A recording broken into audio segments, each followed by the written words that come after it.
Promo చూసారు కదా. So మళ్ళీ కళ్యాణ్ పడాలకి అన్యాయం జరిగిందా, టార్గెట్ చేశారా అనిపించింది నాకైతే చూడగానే. నాకున్న అప్డేట్స్ ప్రకారం అన్యాయం జరిగిందని తెలుస్తుంది. అట్లనే ఇది ఫస్ట్ టాస్క్ అన్నమాట, శాండ్ టాస్క్. ఇందులో ఎవరు విన్నర్ అయ్యారనేది కూడా చూద్దాము. సో ఎవరెవరు గెలిచారు, అలాగే ఏం జరిగింది అనేది కూడా 1 by 1 వెళ్దాము. సో మనకు నేను ఓటింగ్ ఎనాలిసిస్ వీడియో చేశాను. సో కళ్యాణ్ అయితే టాప్ లో దూసుకెళ్తున్నాడు. సో ఈ టాస్క్ ఏంటంటే తనుజ ఓటింగ్ అయితే తగ్గుతుంది తప్ప ఆమె ఎఫర్ట్స్ పెట్టట్లేదు. సో చూసుకోండి, ఓటింగ్ వేసే వాళ్ళు వేసుకోండి, ఆటకు తగ్గట్టుగా చూసి వేయండి. ఫేవరెటిజం ఇలాంటివి కాకుండా ఎవరు బాగా ఆడుతున్నారో వాళ్ళకేస్తే బెటర్. ఎందుకంటే కామనర్స్ మంచిగా ఆడే వాళ్ళు వెళ్ళిపోయే ఛాన్సెస్ ఉంటున్నాయి కదా, లాస్ట్ టైం మనం మాస్క్ మ్యాన్ చూసుకుంటే అట్లా. ఇది వైల్డ్ కార్డ్స్ కు సంబంధించిన టాస్క్ అన్నమాట. ఇదేంటంటే వైల్డ్ కార్డ్స్ ని ఆపడానికి మీరు గేమ్స్ విన్ అవ్వాలని చెప్తాడు. సో ఇది వరకు ప్రాసెసే. సో డేంజర్ జోన్ లో ఉన్న వాళ్ళు వెళ్ళిపోతారు అన్నట్టుగా మనకు బిగ్ బాస్ అయితే చెప్పడం జరుగుతుంది ప్రోమోలో. ఇది ఇద్దరు టీమప్ అవుతారు అనమాట. సో ఫ్రెండ్స్ ని టీం చేస్తాడు. అక్కడ ఏంటంటే వీళ్ళు అది పట్టుకోవాలి, ట్రాలీ లాగా ఉంటది, ఒక్కొక్కరు పట్టుకోవాలి. సో అక్కడ వాళ్ళ అపోనెంట్స్ అంటే ఇప్పుడు వీళ్ళకు పేరప్ చేశారు కదా, కళ్యాణ్, తనుజ, అట్లనే భరణి, దివ్య.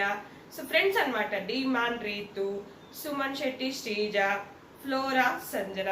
సో వీళ్ళనమాట ఇద్దరిద్దరు పేరప్స్ అయ్యారు. పవన్ మన ఇమాన్యుయల్ కి ఆల్రెడీ ఇమ్యూనిటీ వచ్చింది కాబట్టి అతనికి లేదు.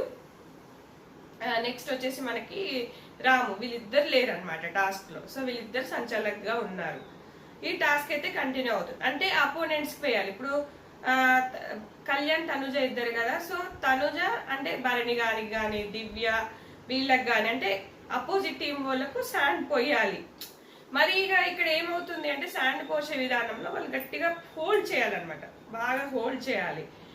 అది బరువు ఎక్కువ అవుతా ఉంటది. సో ఎవరైతే తీసేయాలనుకుంటారో వాళ్ళకి ఎక్కువ పోస్తారనమాట. ఇలాంటి టాస్క్ మనకి ఇంత ముందు కూడా జరిగినాయి.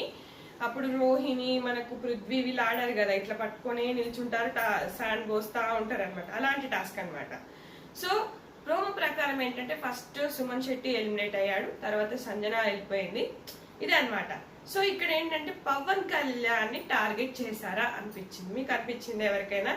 ఎందుకంటే చేశారు కాబట్టి అతనికి ఎక్కువ పోస్తున్నాడు, పట్టుకోలేకపోతున్నాడు. కింద పడకముందే పడిపోయిందని ఇమాన్యుయల్ చెప్తున్నాడు. అంటే మళ్ళీ ఇక్కడ అన్యాయం, మొన్న కెప్టెన్సీ టాస్క్ లో అన్యాయం, మళ్ళీ ఇప్పుడు అన్యాయం. సో బీభత్సంగా పెరిగిపోతుంది కళ్యాణ్ కి ఓటింగ్. సో ఎపిసోడ్లు ఏమైనా దాచారేమో చూద్దాం. ఇప్పటి వరకు అయితే నాకు కళ్యాణ్కి అన్యాయం జరిగినట్టే అనిపిస్తుంది, టార్గెట్ చేస్తున్నట్టే అనిపిస్తుంది. సో తర్వాత వచ్చేసి మనకి భరణి గారు అవుట్ అవుతారు. తర్వాత లాస్ట్ కి మనకు డిమాండ్ రీతు విన్ అవుతారు అనమాట. సో ఈ టాస్క్ విన్నర్స్ వచ్చేసి డిమాండ్ రీతు.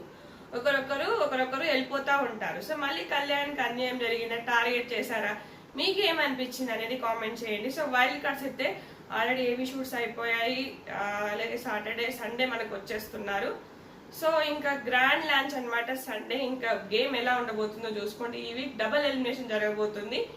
సో మరి అదెవరు, జంట వెళ్ళబోతుందా, డిమాండ్ రీతి వెళ్ళబోతున్నారా అనేది కూడా కామెంట్ చేయండి. మీకు నచ్చితే ఖచ్చితంగా లైక్ చేయండి, సబ్స్క్రైబ్ చేయండి. అబ్బా నా ఇన్స్టా ఉంటుంది, నా ఇన్స్టాలో స్టోరీస్ పెడుతూనే ఉంటాను అప్డేట్స్. కొత్త వాళ్ళకు కొంచెం ఎంకరేజ్మెంట్ కావాలి కాబట్టి మీరు లైక్ చేస్తే చాలా మందికి పుష్ అవుతుంది.